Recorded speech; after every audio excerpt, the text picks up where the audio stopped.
yang dikarang oleh Airlangga Pribadi Kusman, Benedict Anderson, Boni Setiawan, Mas Tono, Max Len, dan Rudi Hartono. Soekarno itu kiri Marxis.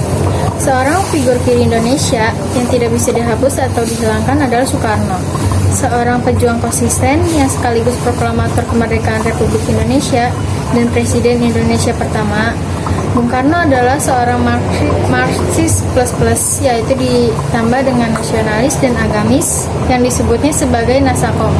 Bahkan di masa kekuasaan yang mulai redup, pada tanggal 28 Februari 1966, Bung Karno terang-terangan mengakui dirinya sebagai Marxis.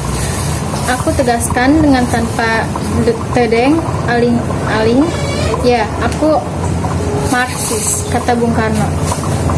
Bung Karno mencoba mencari padanan istilah yang bisa diterima rakyat kecil dari Marxisme ini, yang ia sebut sebagai Marxisme. Jadi, Bung Karno jelas seorang Marxis. Itu yang pertama. Yang kedua, sebagai revolusioner sosialis ala Indonesia. Yang ketiga, di masa pemerintahannya yang sejati berjuang dengan kaum komunis.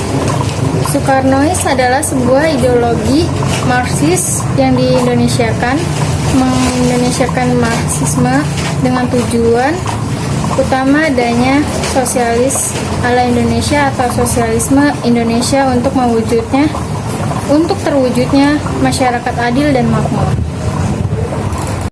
Bung Karno dan Maxim adalah salah satu perbedaan paling mencolok antara Bung Karno dengan para politisi saat ini. Adalah penguasanya yang mendalam akan teori-teori sosial politik. Ia bukan politisi karbitan atau menjadi politisi karena keturunan. Kontribusi Maxim. Berkat Maxim, Bung Karno tidak rasis melihat kolonialisme sebagai ekspresi kulit putih atau kafir. Sebaliknya, dia sadar bahwa kolonialisme adalah konsekuensi dan kapitalisme yang membutuhkan penguasaan terhadap sumber bahan baku, tenaga kerja murah, pasar, dan lahan baru untuk penanaman modal sebagai prasyarat bagi keberlanjutan proses akumulasi kapital.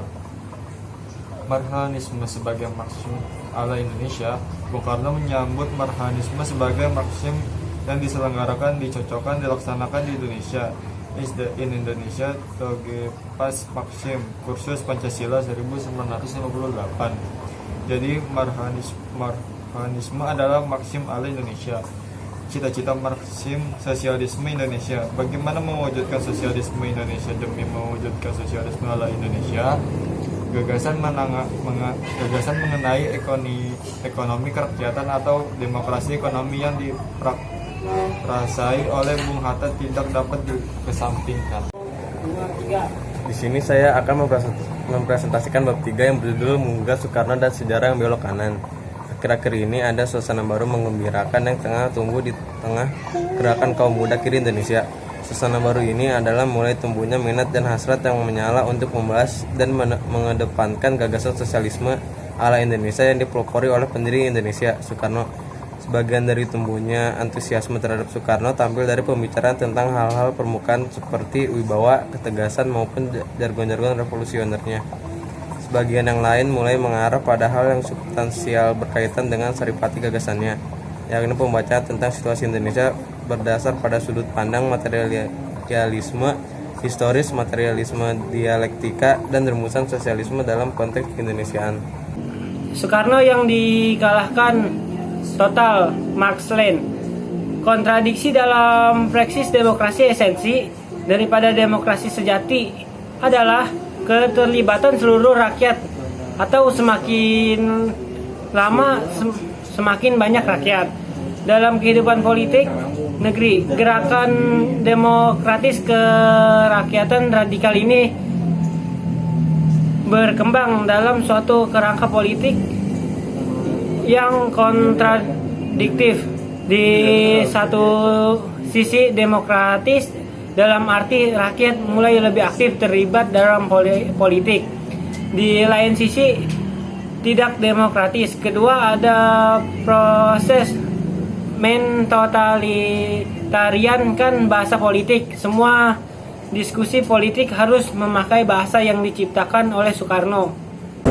Marhanism, sebuah kesaksian. Siapa Marhen? Marhen sebagai nama petani yang memiliki sedikit alat produksi tapi dimiskinkan oleh sistem.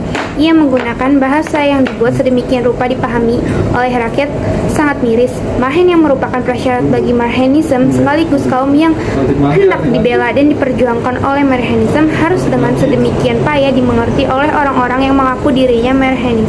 Sosio-nasionalisme dan bela negara. Beberapa waktu yang lalu, saya pernah menulis opini bela negara di Indo Progress dan saya tidak menyangka tulisan tersebut menuai kritik yang nyinyir sekaligus menjijikan. Nasionalis, kok bela negara? Dengan begitu, ini pengkhianatan terhadap Soekarno. Ini adalah pembunuhan kesekian kalinya dari Soekarno. Di sini saya mengecam semua Marhenis yang mendukung apalagi ikut merumuskan dan ikut membuat terlaksananya program bela negara. Bung Karno dan bahaya pemfosilan. Dalam hal ini, pikiran-pikiran Bung Karno mengalami nasib yang mirip pemfosilan tertentu terhadap pikiran-pikiran perintis Islam modern di Indonesia. Dalam hal ini, Bung Karno sama sekali tidak sendirian. Hampir seluruh angkatannya dipengaruhi visi Marxis dalam batas berbeda-beda. Perlu juga digarisbawahi bahwa berkumandangnya retorika revolusioner yang berkobar-kobar tanpa belait, yang praktis, konkret, dan berpandangan jauh untuk melaksanakannya. Mirip tancap gas tanpa masuk. Parsleni sebagai pemimpin gerakan untuk mencapai kemerdekaan, dia berhasil secara gemilang. Tetapi sebagai pemimpin negara pasca kemerdekaan, harus diakui bahwa dalam banyak hal dia gagal. Sekian presentasi dari kelompok kami, kurang lebihnya mohon maaf. Wassalamualaikum warahmatullahi wabarakatuh.